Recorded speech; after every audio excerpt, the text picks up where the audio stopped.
नितीन ऑफिसमधून घरी परतला तेव्हा त्याची आई हॉलमध्येच तोंड पाडून बसलेली होती. नितीन आईला विचारतो, आई काय झालं? अशी गप्प का बसली आहेस? आई काहीच बोलत नाही. नितीन पुन्हा आईला विचारतो, आई काय झालं? त्यावर आई रागारागातच बोलते, तू तर पूर्णच बदललेला आहेस. लग्न झाल्यापासून पाहते तुला आईची किंमतच राहिलेली नाही.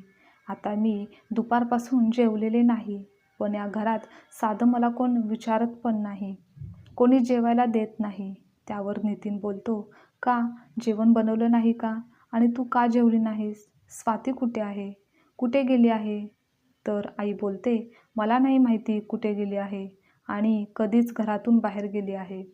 नितीन स्वातीला फोन करतो, पण ती फोन उचलत नाही. नितीन आता काळजीत पडतो. तो तेथेच हॉलमध्ये बसून राहतो. आईची बडबड इकडे चालूच असते. नितीन वैतागतो. एकतर तो ऑफिसमधून घरी आल्यावर आईची बडबड सुरू होते. त्यामध्ये स्वाती व त्याची मुलगी घरी नसल्यामुळे तो काळजीत असतो. काही वेळाने स्वाती घरी येते. तिला पाहून नितीन पटकन उठतो आणि स्वातीला विचारतो की कुठे गेली होतीस? किती वेळ झाला आहे?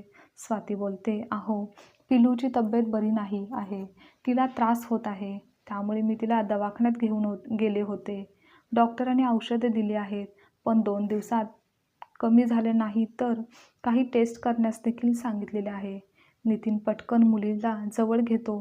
तेवढ्यात आई बोलते, हां आलास ना पुन्हा तिच्या गोड बोलण्यात.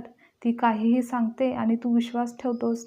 आणि कधीपासून भुकेने मी व्याकुळ होऊन तुला सांगत आहे, पण तुला त्याचे काहीच नाही. नितीन बोलतो, आई तुला दिसत नाही का पिल्लूची तब्येत खरंच खराब आहे ते. आणि तू उपाशी का राहिलीस? जेवायला जायचं ना, किंवा स्वतः ताट करून घ्यायचं.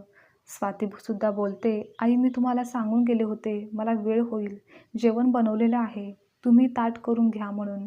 सासू बोलते, हां आता तू राणीसारखं बाहेर फिर आणि मलाच कामाला लाव. सासूची पुन्हा बडबड चालू राहते. नितीन वैतागून बोलतो, स्वाती मी मुलीला घेऊन रूममध्ये बसतो, आईला तेवढ्यात जेवायला दे. स्वाती किचनमध्ये जाते व जेवणाचे ताट घेऊन येते. तरीही सासू जेवायला काही तयार होत नसते. स्वातीसुद्धा आता कंटाळून रूममध्ये जाते. मुलीजवळ बसते. हॉलमध्ये बसून सासू अजूनही बडबड करतच असते. आईची कटकट बडबड ऐकून नितीन कंटाळून बाहेर निघून जातो. बाहेर गेल्यावर विचार करू लागतो की आपण निदान घराच्या बाहेर तरी येऊ शकतो. पण स्वातीला मात्र घरीच राहून सर्व काही सहन करावं लागतं. थोड्या वेळाने नितीन घरी येतो. तेव्हा स्वाती संध्याकाळच्या स्वयंपाकाची तयारी करत असते. नितीन स्वातीला बोलतो, जा थोडा वेळ आराम कर, नंतर जेवण बनव. तुझी देखील सकाळपासून खूप दगदग झाली आहे. स्वाती थोडा वेळ आराम करते. नंतर स्वयंपाक बनवते. रात्री सर्वांचे जेवण होते. सर्व झोपण्यास जातात. पण अजूनही मुलीची तब्येत काही बरी नसतेच. रात्रभर स्वाती व नितीनला मुलीच्या काळजीपोटी झोप लागत नाही. सकाळी स्वाती उठते, सर्वांसाठी नाश्ता जेवण बनवते. मुलीला देखील नाश्ता देते. नितीन नाश्ता करून बाहेर जातो. स्वाती सासूबाईंना नाश्ता देते व रूममध्ये मुलीकडे जाते. सासूबाई तिच्या मागूनच नाश्त्याची डिश घेऊन रूममध्ये येतात व स्वातीला सांगतात, मला हा नाश्ता नको आहे, माझ्यासाठी दुसरं काहीतरी बनव. स्वाती बोलते, मुलीची तब्येत अजूनही ठीक नाही आहे, त्यामुळे मला तिला पुन्हा दवाखान्यात घेऊन जावे लागणार आहे. तर सासू बोलते, तू आणि तुझी ती मुलगी 1 नंबरच्या नाटकी आहात. तुला माझ्यासाठी काही करावं लागत आहे म्हणून तू नेहमी कारणं सांगत आहेस. आणि एवढे काय तुझ्या मुलीच्या आजारपणाचं आहे ते? हे सर्व ऐकून कधीही उलटून न बोलणारी स्वाती सासूला बोलते, तुम्हाला काय वाटतं मी जसं माझं आजारपण सहन करते आणि घरातील सर्व कामं करते, तसंही आजही मुलीकडे लक्ष न देता तुम्हाला हवं तसं मी वागावं अशी अपेक्षा आहे का तुमची? आणि घरात सर्वांसाठी जो नाश्ता बनवला आहे तोच तुम्ही आज खाऊन घ्या. मी दुसरा आता नाश्ता बनवणार नाही. आणि तुम्हाला तो नाश्ता नकोच असेल तर तुम्हीच दुसरा नाश्ता बनवून घ्या ना. आजपर्यंत खूप काही तुमचे सहन केले. तुम्हाला आईचा दर्जा देऊन तुमचा मान ठेवला. पण आज माझ्या मुलीबद्दल तुमचे हे विचार ऐकून मला माझ्याच चांगल्या वागण्याचा पश्चाताप होत आहे. मी वेळीच सावध व्हायला हवं होतं. स्वातीचे हे बोलणे ऐकून सासू रागाने संतापते. स्वातीला नको नको ते अपशब्द वापरते. स्वातीसुद्धा आज गप्प बसत नाही, कारण एकतर मुलीच्या काळजीत चिंतेत असते व सासूला त्याचे काहीच पडलेले नसते. अशा परिस्थितीत समजून घ्यायचं सोडून स्वतःच्या नादात वावरत असतात. शब्दाला शब्द मग वाढत जातो आणि सासू रागाच्या भरात स्वातीला मारण्यासाठी पुढे येतात. तेवढ्यात नितीन मागून आवाज देतो, "आई, हे काय करत आहेस?" असे बोलत जवळ येतो. नितीनला पाहून आई दचकते, कारण तिला वाटत असतं की नितीन ऑफिसला गेला आहे, पण तो तर दवाखान्यात गेलेला असतो. नितीन बोलतो, "आई, तुझे धाडसच कसे झाले स्वातीवर हात उचलण्याचे? आजपर्यंत मी काही तुला बोललो नाही, तर तू त्याचा आत्ता जास्तच गैरफायदा घेत आहेस. एकतर आम्ही मुलीच्या काळजीने चिंतेत आहे आणि तुला त्याचे काहीच पडलेले नाही. आणि तू हे विसरलीस का? आजी तुला त्रास द्यायची, टोमणे मारायची, तेव्हा तुला त्याचा किती त्रास होत होता.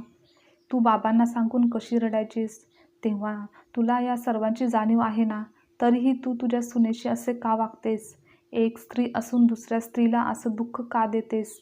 आणि तुला तर आजीने कधी मारहाण पण केली नव्हती, पण तू तर स्वातीवर आज हात उचलत होतीस."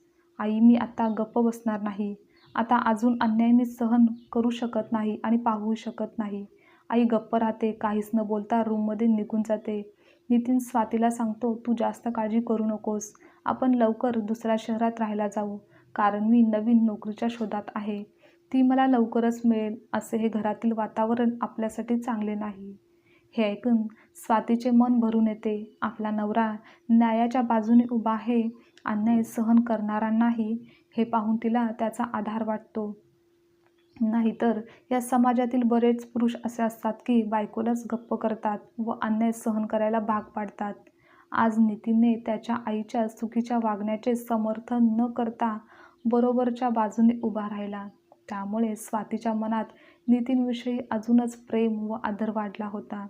आणि जर घरात होत असलेल्या अन्यायाच्या, चुकीच्या गोष्टींना वेळीच विरोध केला नाही, तर पुढे जाऊन मोठा अपराध घडण्यास वेळसुद्धा लागत नाही. त्या दिवसापासून सासू स्वातीशी फारशी बोलत नसे. स्वाती देखील संयम ठेवून होती, कारण नवीन नोकरी लागली तर ती तिकडे राहायला जाणार होती आणि काही महिन्यातच नितीनला दुसऱ्या ठिकाणी नोकरी लागते. हे जेव्हा सासूला समजते तेव्हा तिला धक्काच बसतो, कारण तिला तर वाटत असतं की हे घर सोडून कुठेच जाणार नाहीत. या भ्रमात सासू असते, त्यामुळे त्यांना वाटेल तसे त्या वागायच्या. त्यानंतर मात्र त्यांनी नितीनला घरी थांबवण्याचा खूप प्रयत्न केला, पण नितीनने ते मान्य केले नाही. त्याचा जाण्याचा निर्णय हा पक्काच होता, कारण जवळ राहूनही एकमेकांविषयी कडवटपणा, राग निर्माण होण्यापेक्षा दूरच राहून नात्यांचा मान ठेवलेला बरा, असे मत नितीनचे होते. दुसऱ्या दिवशी ते निघतात. आता ते गेल्यानंतर पूर्ण घर रिकामे रिकामे दिसत असते. आता नितीनची आई एकटी पडलेली होती. आणि मग त्यानंतर जेव्हा केव्हा सुट्टीला नितीन कुटुंबासोबत घरी यायचा, तेव्हा आई त्यांच्याशी चांगलेच वागायची. आईच्या मनात एक आशा होती की कधीतरी एक दिवस आपला मुलगा कायमचा आपल्या घरी परत येईल. आजची कथा तुम्हाला आवडल्यास लाईक, शेअर, कमेंट करा आणि चॅनलवर नवीन असाल तर चॅनलला सबस्क्राईबसुद्धा नक्की करा.